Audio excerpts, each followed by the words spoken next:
Arcadian Vanguard presents The Wrestling News and your daily wrestling newscast for Monday, October 16th, 2023. Good morning, I'm Mike Sempervive. Today we take a look at some goings-on at WWE House Shows over the weekend.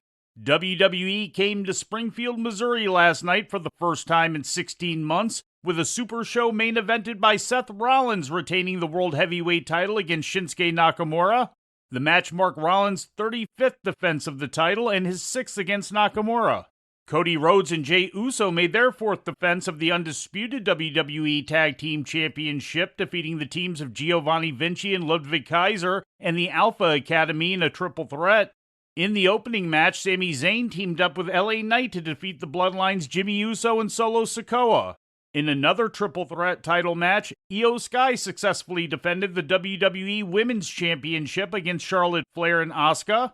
In other results, the LWO beat the Street Profits and Ricochet beat NXT North American Champion Dominic Mysterio in a non-title match. Saturday night's WWE Super Show in Kansas City, Missouri saw the first physicality take place between LA Knight and WWE Universal Champion Roman Reigns. Knight laid out Reigns with his blunt force trauma finishing maneuver, running into the ring following Reigns' successful defense of the title against Sami Zayn. Knight made the save for Zayn when he was attacked by Solo Sikoa and Jimmy Uso of the Bloodline after the match. The match marked Reigns' first title defense since beating Jey Uso at SummerSlam 10 weeks ago, and his first house show appearance since defeating Rey Mysterio in Mexico City last July.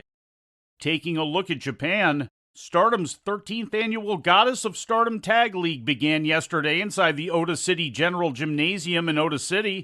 The tournament consists of 14 teams split into 2 blocks. The blue block winners on Sunday consisted of Mirai and Mai Sakurai, Hazuki and Koguma, and Maika and Megan Bain. In the red block, opening night winners were Suzu Suzuki and Mei Sierra, Mina Shirakawa and Waka Tsukiyama, and Natsuko Tora and Momo Watanabe. The tournament is scheduled to run until November 12th. The second night of competition picks back up on Thursday at Korakuen Hall. And our final report today will contain some spoilers about an upcoming DDT show which will debut on the Wrestle Universe streaming service this coming Wednesday, October 18th. These will not be full results, but only the newsworthy items that occurred during these tapings. If you wish to not hear any of these spoilers, we'll give you a moment to make your decision. And please remember to follow us across all of our forms of social media. The DDT promotion taped the God Bless DDT 2023 Tour in Sapporo event on Sunday, and the show saw 2 title changes take place.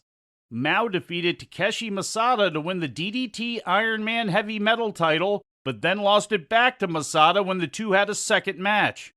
And in a match for the KO&D 6-man tag team titles, the Eruption unit of Hideki Okatani, Saki Akai, and Yukio Sakaguchi retained their titles by defeating Akito, Makoto Oishi, and Sanshiro Takagi. And before we leave you today, we'd like to remind you that however you consume your content, you can find the wrestling news 24 hours a day and 7 days a week across social media. On Twitter, follow us at Wrestling News AV. Our Facebook page is also Wrestling News AV. The Wrestling News can also be found on the Arcadian Vanguard YouTube page. And for those who utilize Amazon Echo devices, just tell Alexa to play the Wrestling News podcast. And remember to make sure you add podcast at the end. Once again, for daily updates, breaking news, and more, follow the Wrestling News across social media. And that's the news for today. If anything happens, we will be here to tell you about it. No clickbait, no paywall, just the Wrestling News. The Wrestling News is a division of Arcadian Vanguard, and the Wrestling Newscast is a production of the Arcadian Vanguard Podcast Network.